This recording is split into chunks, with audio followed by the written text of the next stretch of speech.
السلام عليكم ورحمة الله وبركاته. إن الحمد لله نحمده ونستعينه ونستغفره ونعوذ بالله من شرور أنفسنا ومن سيئات أعمالنا. من يهده الله فلا مضل له ومن يضلل فلا هادي له. وأشهد أن لا إله إلا الله وحده لا شريك له. وأشهد أن محمدا عبده ورسوله.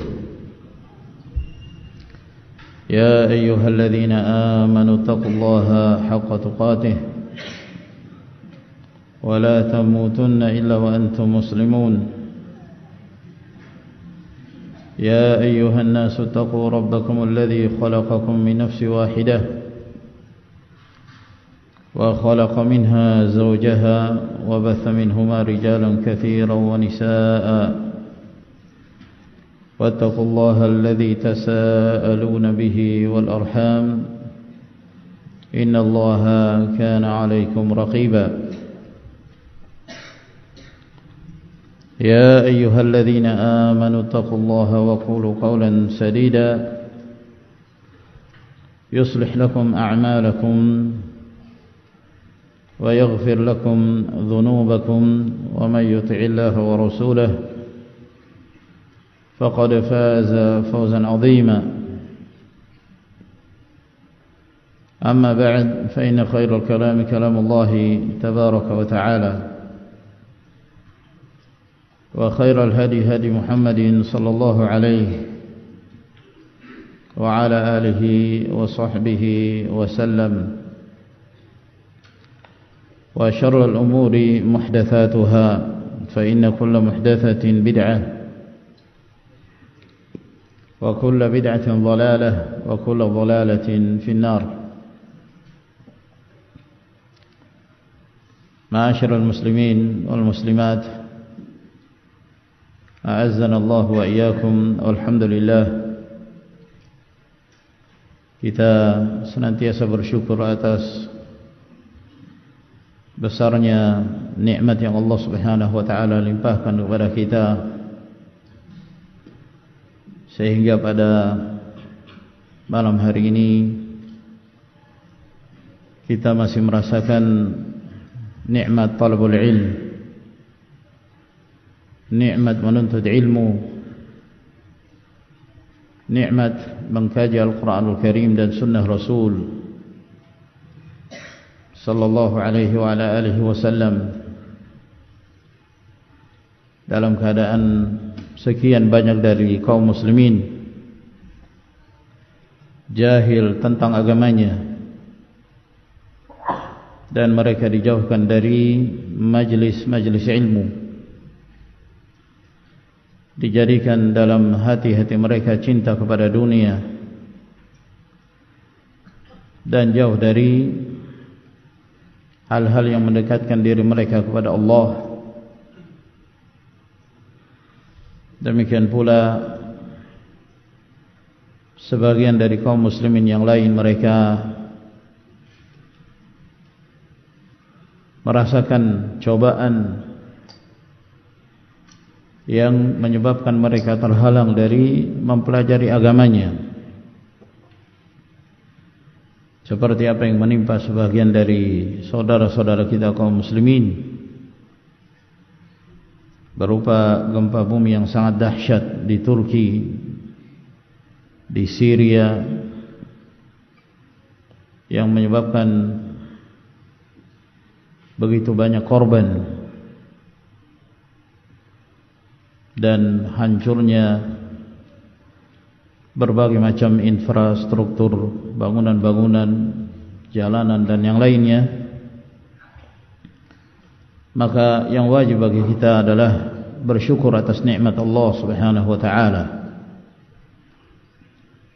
yang memberikan kepada kita kesehatan, memberikan kepada kita rasa aman, jauh dari musibah, dan memberi nikmat kepada kita untuk bisa merasakan nikmatnya beribadah di masjid Allah dan merasakan nikmatnya duduk di majelis ilmu, dan antum akan merasakan besarnya kenikmatan ini ma'asyiral ikhwah rahimakumullah ketika suatu saat antum kehilangan kenikmatan ini, mungkin karena tersibukkan dengan dunia, mungkin suatu saat antum berada di sebuah lokasi atau di sebuah negeri yang jauh dari majelis ilmu, maka di saat itu antum akan merasakan dan akan mengingat besarnya nikmat Allah Subhanahu wa ta'ala. Mereka yang dahulu belajar di Arab Saudi atau yang belajar di negeri Yaman, menuntut ilmu di hadapan para ulama, setelah mereka meninggalkannya, mereka akan merasakan betapa besarnya nikmat ketika mereka duduk di hadapan para ulama.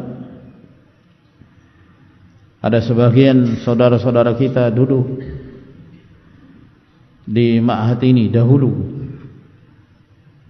lalu kemudian karena adanya hal yang menyebabkan dia harus meninggalkan ma'had ini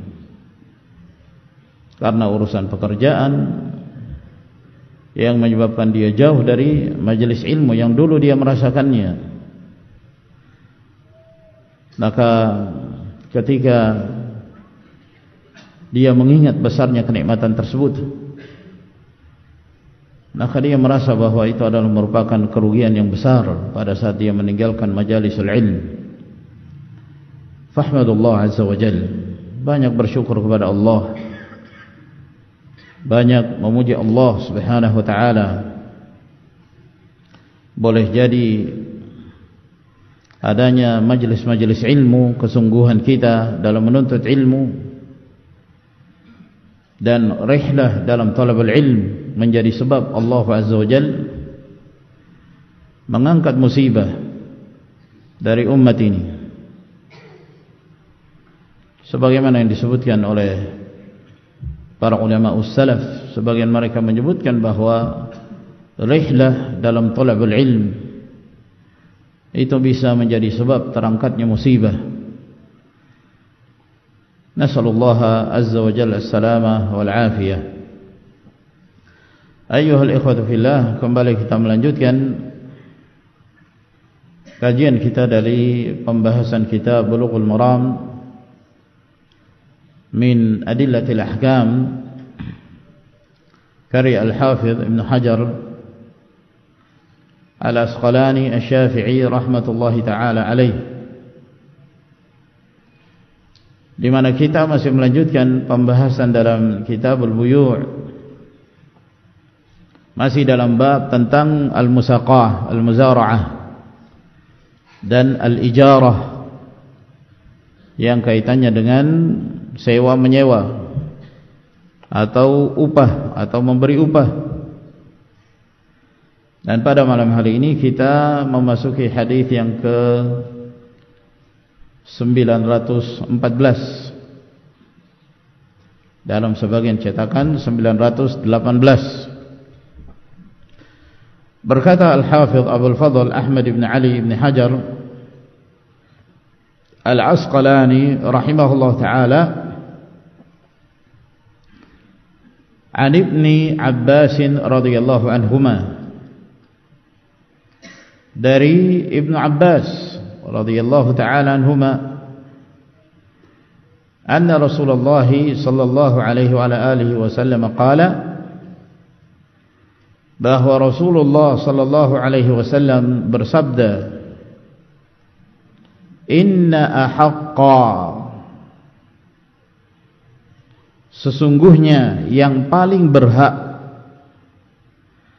ma akhadhtum alaihi, apa yang kalian ambil atasnya, ajran, sebagai upah, kitabullah, adalah upah karena mengajarkan kitabullah, mengajarkan Al-Quranul Karim. Akhrajahu Al-Bukhari. Hadis ini diriwayatkan oleh Imam Al-Bukhari dalam sebagian cetakan Bulughul Maram. Itu disebutkan dengan lafaz inna ahaqqa ma akhadhtum alaihi haqqan. Dalam sebagian cetakan haqqan kitabullah. Namun yang sahih dan itu yang disebutkan dalam riwayat Bukhari dan Muslim, lafaznya ajran, bukan haqqan tapi ajran. Inna haqqa ma akhadhtum alaihi ajran kitabullah. Sesungguhnya yang paling berhak kalian mengambil upah atasnya adalah engkau mengajarkan kitabullah subhanahu wa ta'ala. Hadis ini diriwayatkan oleh Imam Al-Bukhari sebagaimana yang disebutkan oleh Al-Hafidh, dan ini adalah potongan dari hadis yang panjang, ada kisahnya yang disebutkan oleh Ibnu Abbas radhiyallahu ta'ala anhuma,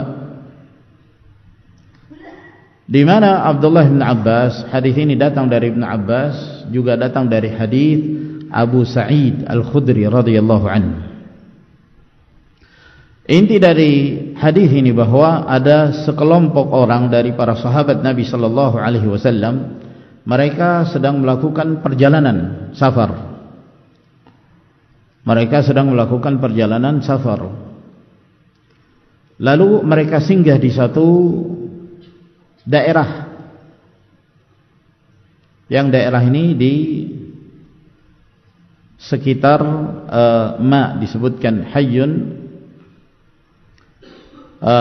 min ahya al-Arab, salah satu wilayah dari wilayah bangsa Arab yang mereka tinggal di ma. Apakah yang dimaksud ma di sini? Bahwa di situ ada sumber air.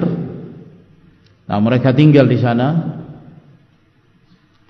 Atau yang dimaksud mereka adalah orang-orang yang tinggal di pinggiran pantai. Intinya mereka adalah kabilah yang tinggal yang di wilayah mereka di sana ada sumber air. Maka mereka pun singgah di sana. Lalu pada saat mereka berada di sana, mereka sangat membutuhkan ada yang bersiap untuk menjamu mereka. Maka mereka mengharapkan ada di antara penduduk desa tersebut yang memberi jamuan kepada mereka. Namun tidak ada satupun, enggak ada satupun yang ingin memberi jamuan kepada mereka. Nah, ketika mereka sedang berada di sana, maka kepala kabilah atau kepala desa dari kampung tersebut itu disengat, mendapatkan sengatan, entah sengatan kalajengking atau sengatan ular, yang menyebabkan dia kesakitan. Pada akhirnya mereka berusaha untuk mencari cara untuk mengobati pemimpin mereka ini. Namun mereka tidak mendapati sesuatu yang bermanfaat yang bisa mengobatinya. Akhirnya sebagian mereka itu mendatangi para sahabat yang sedang melakukan perjalanan safar ini. Mereka mengatakan, kalau seandainya ada di antara kalian yang mampu untuk mengobati pemimpin kami ini, apakah kalian ada yang siap? Padahal mereka sudah meminta untuk dijamu, tidak ada satupun dari penduduk desa yang mau menjamu mereka. Nah, setelah itu mereka datang ingin meminta bantuan. Mungkin di antara kalian ada yang bisa mengobati pimpinan kami. Maka sebagian para sahabat mengatakan, wallahi inni la arqi, saya tidak ingin meruqyah. Kami sudah meminta kalian menjamu kami, kalian tidak ada satupun yang siap menjamu kami. Saya enggak mau meruqyah, kecuali apabila kalian memberikan kepada kami upah al-ju'alah. Kami melakukan apa yang kalian minta, yaitu mengobati, maka apabila Allah Azza wa Jalla memberi kesembuhan kepada pimpinan kalian, maka kami meminta ada imbalannya, ada ju'al atau ju'ala, ada upahnya. Kalau tidak, kami tidak mau. Akhirnya terjadi kesepakatan, iya, bahwa apabila di antara mereka ada yang berhasil mengobati, maka akan diberikan beberapa ekor kambing. Dalam sebagian riwayat disebutkan sekitar 30 ekor, sesuai jumlah mereka para sahabat yang ada ketika itu. Walhasil akhirnya salah seorang sahabat mendatangi pimpinan kabilah tersebut dan meruqyahnya, sambil beliau membaca Al-Fatihah dan beliau mengeluarkan ludah kecil ke arah terkenanya sengatan tersebut. Setelah dia membacakan Al-Fatihah, meruqyahnya, tiba-tiba pimpinannya ini merasa sehat gitu, ya. Seakan-akan dia baru lepas dari ikatan. Dia merasa segar, dia merasa sehat, ya. Dan dia langsung bisa berjalan, dalam keadaan sebelumnya dia tidak bisa berjalan. Setelah diruqyah dengan izin Allah Subhanahu wa taala, Allah Jalla wa Ala memberi kesembuhan kepadanya. Akhirnya dia berjalan seperti sedia kala.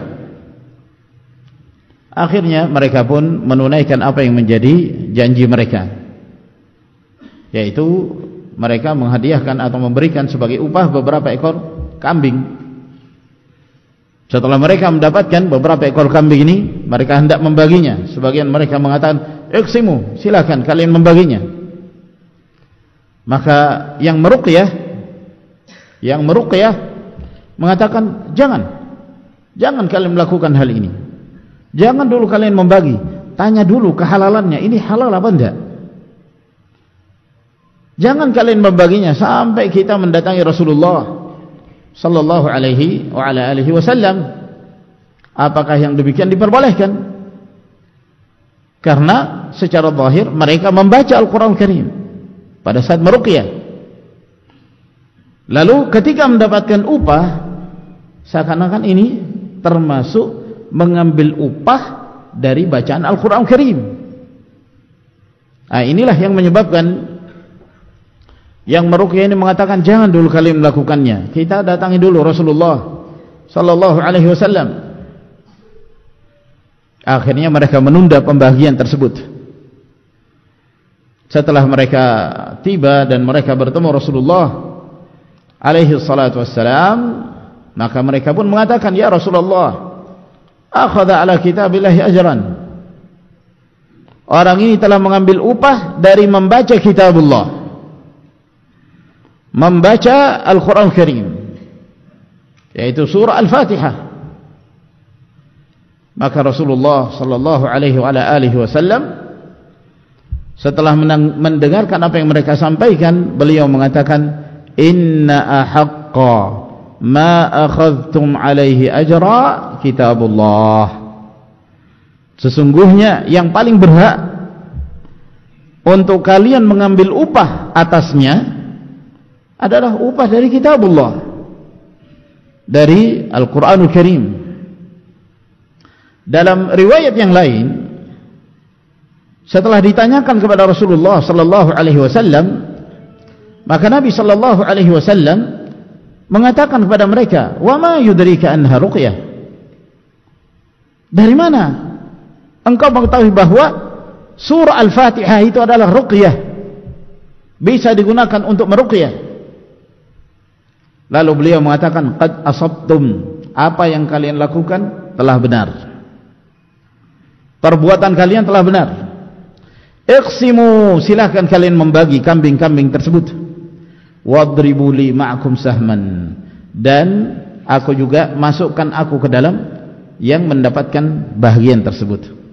Yani untuk menegaskan bahwa ini boleh, ini tidak terlarang.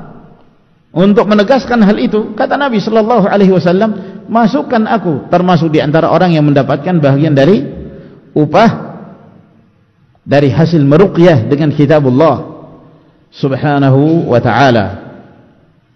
sambil Rasulullah sallallahu alaihi wasallam tertawa. Fadhahika Rasulullah sallallahu alaihi wasallam, maka Nabi sallallahu alaihi wasallam tertawa dengan apa yang beliau dengarkan dari mereka. Lalu beliau membenarkan apa yang mereka lakukan, dan beliau menegaskan bahwa beliau pun ingin mendapatkan bahagian dari upah tersebut. Dan beliau mengatakan, inna ahaqqa ma akhadtum alaihi ajra kitabullah, sesungguhnya yang paling berhak mendapatkan upah atasnya adalah kitabullah, yaitu Al-Quranul Karim. Demikian hadis ini, ma'asyara al-ikhwah rahimakumullah. Apa yang saya sebutkan kepada antum ini gabungan dari dua hadis. Hadis Ibnu Abbas yang diriwayatkan oleh Imam Al-Bukhari, demikian pula hadis Abdullah bin hadis Abu Sa'id Al-Khudri radhiyallahu taala anhu yang juga diriwayatkan oleh Imam Al-Bukhari. Adapun lafaz hadis yang disebutkan oleh Al-Hafidz Ibnu Hajar rahimahullah, inna ahaqqa ma akhadtum alaihi ajra kitabullah, ini lafaz yang disebutkan di dalam hadis Abdullah bin Abbas radhiyallahu anhuma, sebagaimana yang disebutkan oleh Al-Hafidz rahimahullahu taala. Hadis ini termasuk di antara hadis yang menunjukkan diperbolehkannya al-ijarah, diperbolehkannya sewa menyewa. Seseorang menyewa orang lain tentang satu manfaat, setelah selesai maka dia membayar apa yang telah dia sewa tersebut. Dan bahkan untuk semakin menguatkan hal itu, Nabi sallallahu alaihi wasallam menyebutkan kitabullah, inna ahaqqa ma akhadtum alaihi ajra kitabullah. Artinya kalau dalam perkara dunia saja itu jelas diperbolehkan. Sebab Nabi sallallahu alaihi wasallam menyebutkan yang paling berhak yang kalian menerima upah atasnya adalah Al-Qur'anul Karim. Kalau mengambil upah dari Al-Qur'anul Karim diperbolehkan, apalagi dalam urusan dunia.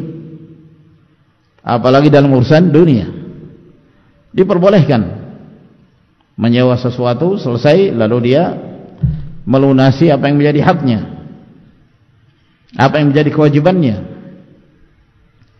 Hadis ini juga merupakan dalil yang menunjukkan diperbolehkannya akhdhul ujrah, mengambil upah dengan cara meruqyah, dengan cara meruqyah, walaupun dia meruqyah dengan membaca kitabullah subhanahu wa ta'ala. Misalnya seseorang dalam keadaan sakit, lalu kemudian ada orang yang meruqyahnya, lalu dia mengatakan, saya meruqyah tapi saya minta diberi upah berapa? 100.000. Tayyib, siap, dikasih 100.000, maka dia meruqyah, dia membaca ayat, dia membaca Al-Fatihah misalnya, atau membaca ayat-ayat yang lain, atau membaca zikir-zikir tertentu, berdoa agar diberi kesembuhan. Lalu Allah Azza wa Jalla memberikan kepadanya kesembuhan, maka dia boleh mengambil upah, dia boleh menerima 100.000 yang telah disepakati tadi. Oleh karena itu Al-Imam Al-Bukhari rahimahullah ta'ala, beliau menyebutkan di dalam sahihnya, babu ma yu'ta fir ruqyah ala ahya'il arabi bi fatihatil kitab, bab tentang apa yang diberi karena hasil meruqyah kepada pimpinan salah satu desa Arab dengan membaca surah Al-Fatihah, dengan membaca surah Al-Fatihah. Dan ini pendapat jumhur para ulama. Ini pendapat jumhur para ulama, sebagaimana diperbolehkannya mengobati seseorang tanpa membaca Al-Quran, seperti seorang dokter mengobati pasiennya lalu dia mendapatkan upah, itu jelas diperbolehkan. Maka demikian pula ketika seseorang mengobati dengan membaca kitabullah, maka diperbolehkan baginya untuk mengambil upah dari hasil meruqyah. Dan hadis ini juga dijadikan dalil oleh jumhur ulama diperbolehkannya akhdhul ujrah ala ta'limil Quran. Bolehnya mengambil upah karena mengajarkan Al-Quranul Karim, mengajari seseorang Al-Quran, cara membaca Al-Quran, mengajari seseorang tajwid, mengajari seseorang tafsir. Demikian pula yang berkaitan dengan ilmu syar'i, mengajari seseorang hadis, mengajari seseorang ilmu usulul fiqh, ilmu al-qawaidul fiqhiyah, ilmu mustalahul hadis, tauhid dan yang lainnya.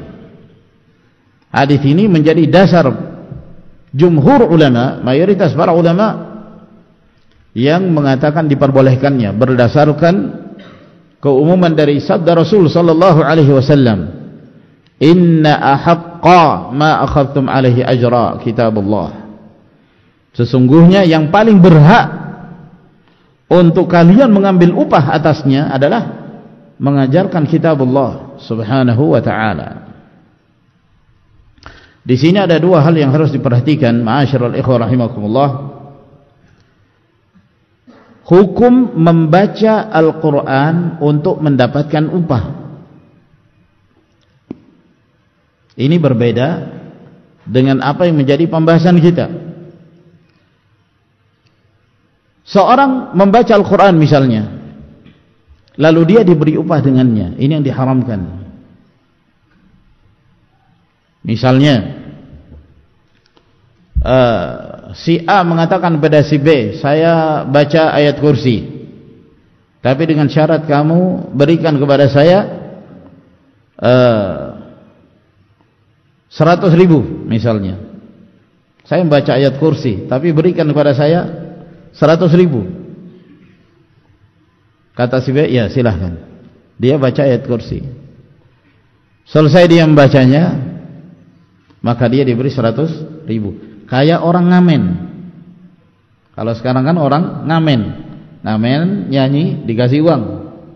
Ini dia baca Quran, dikasih duit. Ini haram. Ini tidak diperbolehkan. Kenapa? Karena bacaan Al-Quran Karim itu murni ibadah yang ghairu muta'addiyatin nafa', yang manfaatnya tidak dirasakan oleh yang lain. Dia membaca aja. Ini tidak diperbolehkan. Ma'asyiral ikhwan rahimakumullah. Tidak diperbolehkan akhdhul ujrah. Nanti akan kita sebutkan. Ini yang pertama. Yang kedua, yang kaitannya dengan hal-hal yang memberi manfaat kepada orang lain. Yang memberi manfaat kepada orang lain. Seperti meruqyah, ada manfaatnya untuk orang lain. Seperti mengajarkan Al-Quran Karim, mengajarkan ilmu tajwid, mengajarkan cara membaca Quran yang benar, sehingga manfaatnya dirasakan oleh yang lainnya. Ini yang disebut oleh para ulama al-a'mal al-muta'addiyatun naf'i, yang manfaatnya berpindah kepada yang lain. Nah, ini yang menjadi khilaf di kalangan para ulama. Dan hadis Ibnu Abbas radhiyallahu taala anhuma ini merupakan salah satu hujjah yang dijadikan dalil oleh jumhur ulama, mayoritas para ulama dari mazhab Malikiyah, mazhab Syafi'i, dan perkataan Al-Imam Ahmad dalam salah satu riwayat, dan yang belakangan dari mazhab Al-Hanafiyah dikuatkan oleh Ibnu Hazm. Demikian pula dikuatkan banyak dari kalangan para ulama, Syekh bin Baz, Syekh Al-Fauzan dan yang lainnya, Al-Alamah Sa'di, bahwa ini diperbolehkan berdasarkan hadis ini. Berdasarkan hadis ini. Namun, ma'asyiral ikhwah rahimakumullah, ada satu hal yang penting untuk dipahami, ya, agar jangan sampai kemudian kita salah di dalam memahami perkara ini. Setiap perkara ibadah apapun itu, termasuk membaca Al-Quran Al-Karim, itu ibadah. Menunaikan ibadah haji ibadah, berpuasa ibadah, sholat ibadah, dan seterusnya. Segala jenis ibadah tidak diperbolehkan bagi seorang muslim ketika dia melakukannya dengan tujuan untuk mendapatkan upah. Ini tidak boleh. Ini yang dapat merusak ibadah seseorang, merusak keikhlasan seseorang dalam bertaqarrub, dalam mendekatkan diri kepada Allah Subhanahu wa ta'ala. Allah Jalla wa Ala berfirman, "Man kana yuridu al-hayata ad-dunya wa zinataha nuwaffi ilaihim a'malahum fiha wa hum fiha la yubkhasun. Ulaika alladhina laysa lahum fil akhirati illa an-nar wa habita ma sana'u fiha wa batilun ma kanu ya'malun." Barang siapa yang menginginkan kehidupan dunia dan perhiasan dunia, terhadap amalan yang dia lakukan kami berikan apa yang dia inginkan dalam kehidupan dunia, tidak dikurangi sedikit pun, namun mereka tidak akan mendapatkan bahagian di akhirat kecuali neraka. Dan apa yang mereka lakukan batal, habita ma sana'u fiha, tidak bernilai ibadah di sisi Allah Subhanahu wa ta'ala. Wa batilun ma kanu ya'malun, apa yang mereka amalkan itu amalan yang batil. Jadi setiap yang namanya ibadah, seseorang harus melakukannya dengan ikhlas karena Allah Subhanahu wa ta'ala. Tidak diperbolehkan ada niat yang dapat merusak keikhlasannya, dari niat dunia, dari niat riya, atau apa saja yang merusak keikhlasan. Namun ada hal-hal yang ketika seseorang melakukan, walaupun itu berbentuk ibadah, namun disebabkan karena perkara tersebut memberi manfaat kepada yang lain, sehingga hal tersebut diberi keringanan di dalam syariat bagi seorang untuk mengambil manfaat darinya. Sebagai contoh misal, seorang yang hendak menunaikan ibadah haji, seorang berangkat menunaikan ibadah haji, dia harus ikhlas dalam beramal. Tidak diperbolehkan ada niat yang merusak keikhlasan hajinya. Namun sambil dia menunaikan ibadah haji, sekaligus dia berdagang. Misalnya dia jamaah haji dari Indonesia, dia berangkat untuk menunaikan ibadah haji, sambil dia membawa beberapa barang dari Indonesia, asal jangan bawa barang yang haram, jangan bawa rokok atau yang semisalnya seperti yang dilakukan sebagian jamaah haji. Barang yang asal hukumnya halal dia membawa ke Arab Saudi sambil berdagang, dia menunaikan ibadah haji. Apakah diperbolehkan? Jawaban diperbolehkan. Dan itu disebutkan oleh Allah Subhanahu wa ta'ala, laisa alaikum la junaha alaikum, ya ikhwan, laisa alaikum junahun fima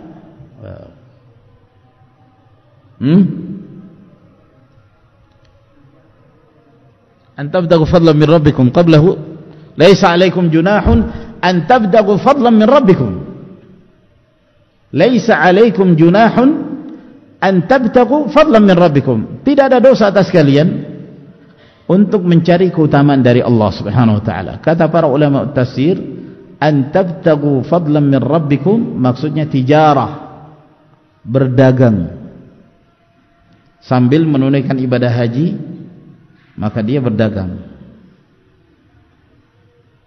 Yang demikian tidak mengapa. Jadi ada unsur manfaat yang dia lakukan pada saat dia berangkat untuk menunaikan ibadah haji, dia mengambil manfaat duniawi, maka itu diperbolehkan.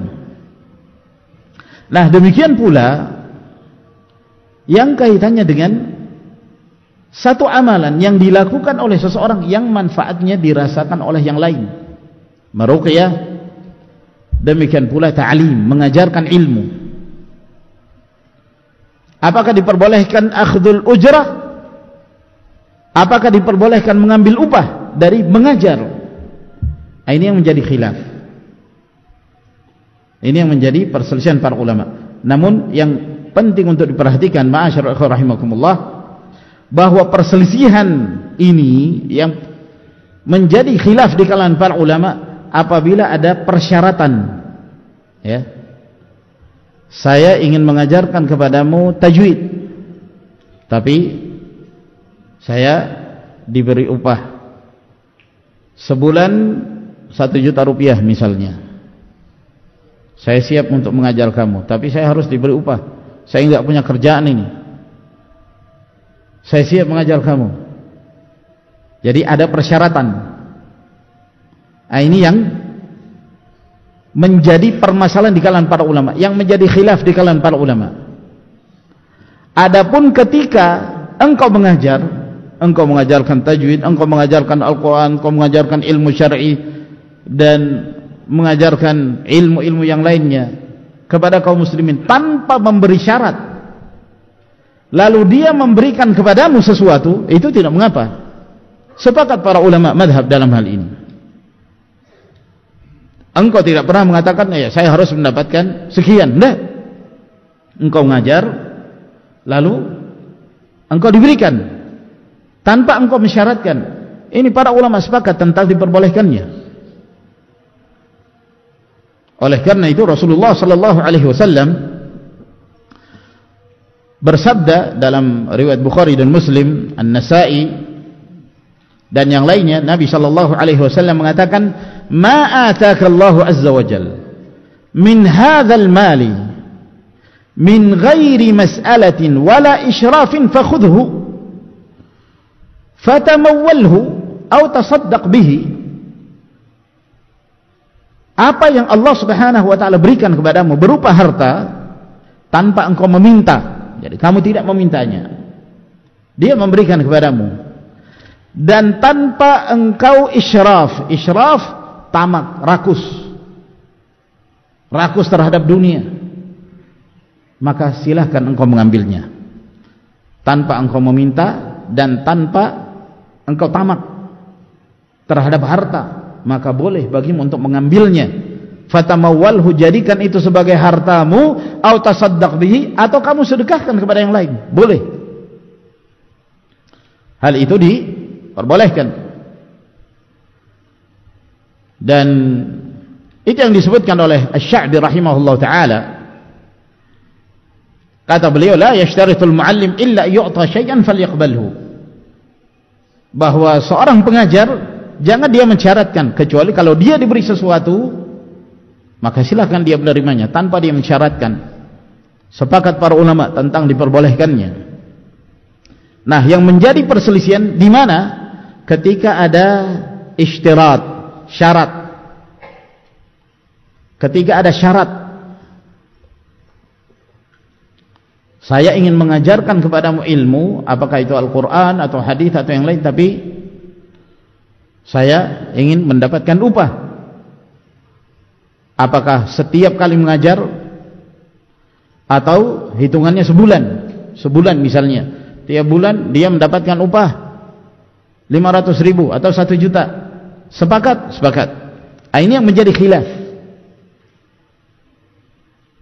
Jumhur ulama mengatakan diperbolehkan berdasarkan hadis ini.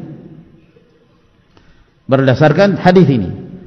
An-Nawawi rahimahullah taala, beliau juga menjadikan hadis ini sebagai dalil diperbolehkannya mengambil upah dengan mengajar. Mengambil upah dengan mengajar. An-Nawawi setelah beliau menyebutkan hadis ini, beliau mengatakan hadza tasrihun bijawazi akhdhil ujrati 'ala ar-ruqyah bil Fatihah wadh-dzikr wa annaha halalun la karahata fiha. Hadis ini jelas menunjukkan bolehnya mengambil upah atas amalan meruqyah. Apakah meruqyah dengan Al-Fatihah, meruqyah dengan zikir, dan bahwa ini merupakan hal yang hukumnya halal, tidak makruh sama sekali, halal, mubah. Wa kadzal ujratu ala ta'limi al-Qur'an, demikian pula mengambil upah karena mengajarkan Al-Qur'an Karim. Lalu beliau menyebutkan bahwa ini mazhab Syafi'i, mazhab Malik, mazhab Imam Ahmad, mazhab Ishaq bin Rahuyah, mazhab Abi Thawr, dan yang lainnya dari kalangan para ulama salaf dan setelah mereka. Ibnu Hazm rahimahullah dalam kitabnya Al-Muhalla, kata beliau, wal ijaratu jaizatun ala ta'limil Qur'an wa ala ta'limil ilm musyaharatan wa jumlatan, bahwa mengambil upah atau sewa menyewa itu hal yang diperbolehkan dengan tujuan mengajarkan Al-Quran dan mengajarkan ilmu, apakah dalam waktu sebulan atau secara umum. Kullu dzalika jaizun, ini semua merupakan hal yang diperbolehkan. Wa 'ala ruqa, apakah seorang meruqyah, wa 'ala naskhil masahif, atau seorang menulis mushaf. Ya, kalau di Arab Saudi itu memang ada orang khusus menulis mushaf, kerjanya itu aja, nulis mushaf. Ya. Dan itu waktu, membutuhkan waktu, dan dia mendapatkan dari hasil tersebut. Wa naskhi kutubil ilm, demikian pula menulis kitab-kitab ilmu. Li'annahu lam ya'ti fi an-nahyi an dzalika nassun bal qad ja'atil ibahah, sebab tidak ada dalil yang menunjukkan larangan, bahkan dalil-dalil yang menunjukkan diperbolehkannya itu jelas, termasuk diantaranya hadis Ibnu Abbas yang kita sebutkan tadi. Ada pendapat yang kedua mengatakan tidak boleh mengambil upah karena mengajar, tidak diperbolehkan. Ini pendapat orang-orang terdahulu dari madhab Al-Hanafiyah dan salah satu riwayat dari Al-Imam Ahmad, sehingga mereka mengatakan tidak diperbolehkan mengajar Al-Quran lalu dapat upah, mendapatkan gaji dari situ, mengajarkan hadis lalu kemudian mendapatkan gaji dari situ, mengajarkan fikih lalu mendapatkan upah dari situ. Ini tidak diperbolehkan, kata pendapat yang kedua ini. Pendapat yang ketiga, mereka mengatakan boleh apabila diperlukan, apabila ada hajah. Adapun seorang yang dia memiliki pemasukan dari yang lain, dia punya kerjaan, dia punya bisnis misalnya, sehingga hal itu sudah mencukupi untuk dirinya dan keluarganya, maka tidak diperbolehkan baginya untuk mengambil upah. Ya. Adapun seseorang yang dia tidak punya pekerjaan kecuali mengajar, menyampaikan ilmu, ya, yang apabila dia tidak mengambil upah darinya maka akan menyebabkan terlantar keluarganya, dirinya, keluarganya dalam hal nafkah, sehingga dia mensyaratkan untuk mengambil upah. Ini diperbolehkan, dan ini pendapat yang dikuatkan oleh Syekhul Islam Ibn Taimiyah rahimahullah. Demikian pula madhabul Hanabilah dalam sebagian pendapat para fuqaha al-Hanabilah dan yang lainnya. Mereka mengatakan boleh kalau diperlukan, tapi kalau seorang yang kaya, punya penghasilan yang lain, maka sebaiknya dia tidak mengambil upah dari mengajarkan ilmu tersebut. Dan ini dikuatkan oleh Syekhul Islam Ibnu Taimiyah rahimahullah taala dan yang lainnya. Jadi ini ma'asyiral ikhwah rahimakumullah, 3 pendapat yang harus kita pahami, ya. Mengapa terjadi perselisihan? Itu disebabkan karena ada dalil-dalil yang dari sebagian riwayat atau dari sebagian ayat secara zahir menunjukkan tidak diperbolehkan sama sekali. Seperti firman Allah Subhanahu wa taala, "Qul la as'alukum 'alaihi ajra." Katakan, saya tidak meminta upah atas dakwah yang aku sampaikan kepada kalian. Sementara dalil-dalil yang lain itu menunjukkan bolehnya. Nah, ini yang menyebabkan terjadi khilaf di kalangan para ulama. Yang mengatakan tidak boleh mengambil upah, mereka berpegang kepada zahir dari ayat. Demikian pula sebagian hadis, meskipun dalam hadis itu ada kelemahannya. Yang intinya bahwa mereka tidak memperbolehkan. Namun yang wajib untuk kita fahami, ma'asyiral ikhwah rahimakumullah, antara ayat dan hadis itu tidak ada pertentangan. Sebagaimana tidak ada kontradiksi antara hadis yang satu dengan hadis yang lain, karena semua berasal dari sumber yang sama.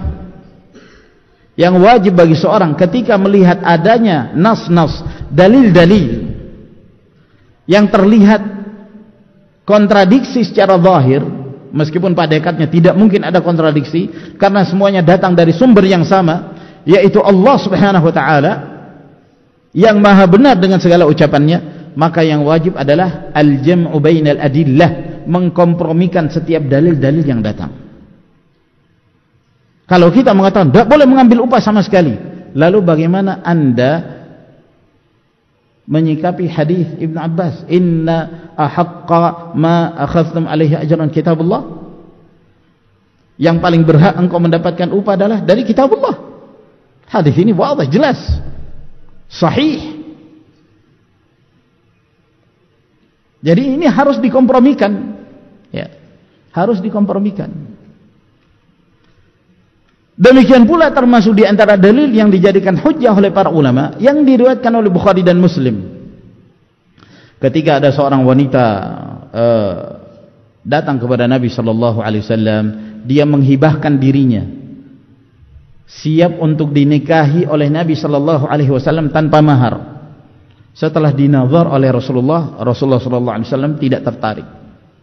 Maka datanglah salah seorang sahabat. Kata sahabatnya, "Ya Rasulullah, kalau kamu tidak mau nikahi aku dengannya, saya aja yang nikahi dia." Ya. Kata Nabi, sudah, kamu cari mahar. Nah, kamu cari mahar.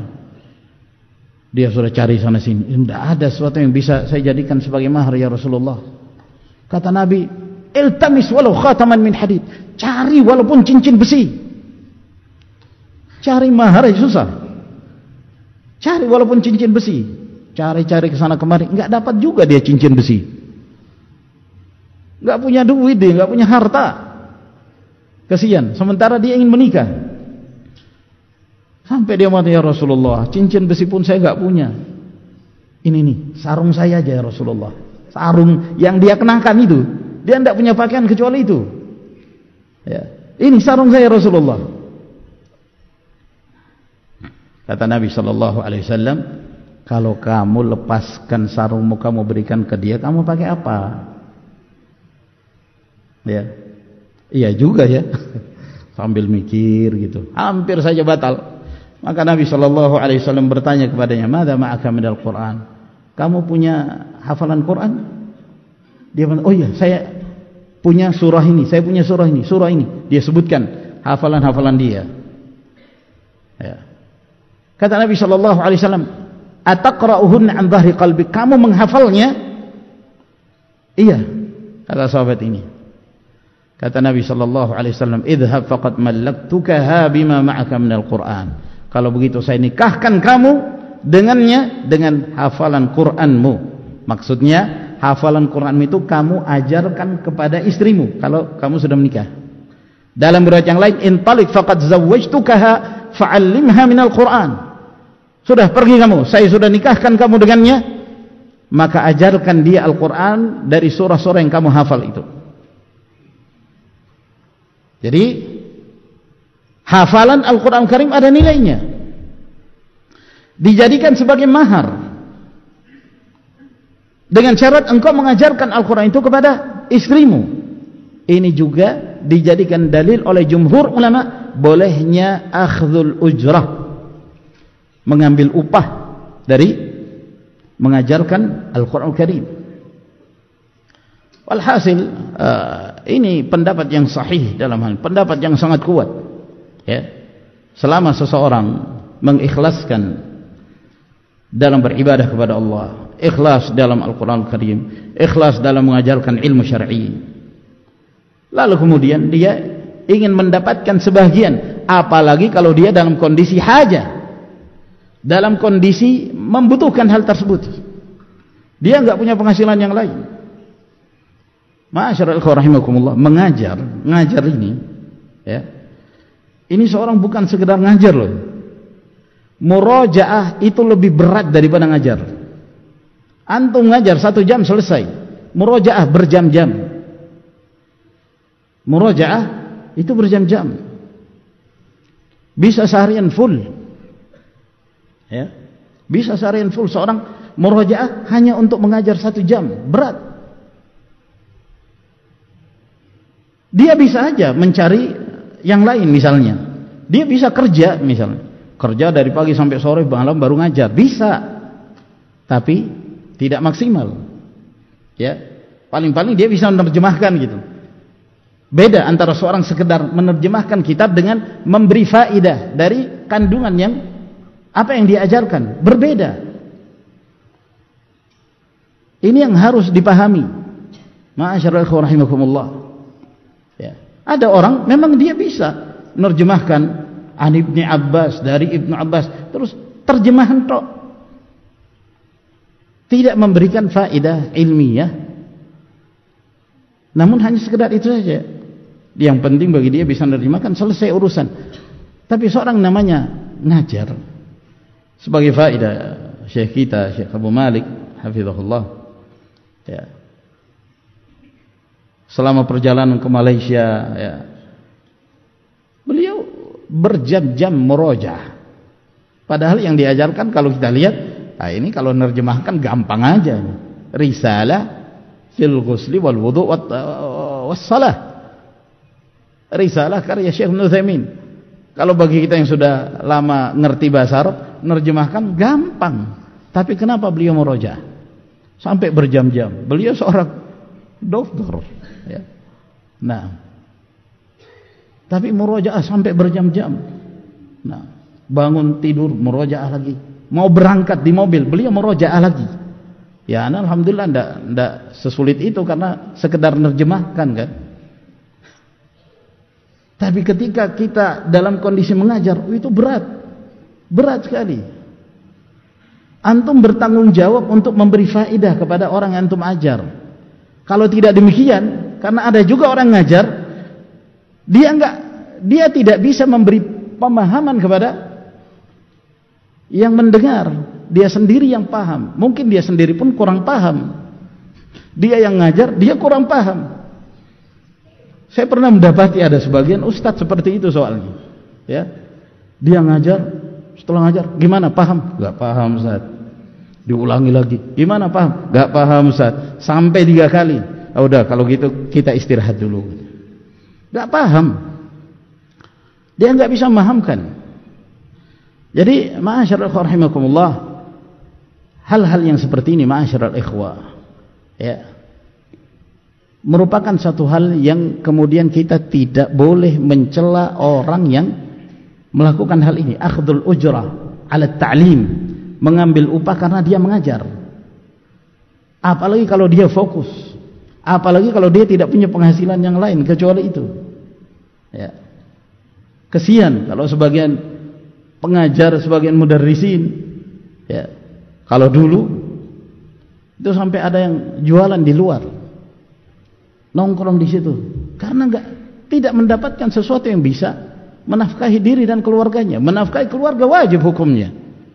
Kafa bil mar'i ithman ay yudayya man yaqut.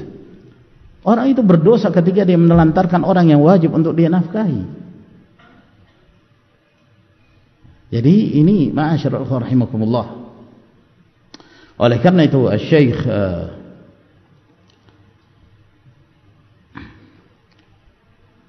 Syekh Abdul Aziz bin Baz rahimahullah taala,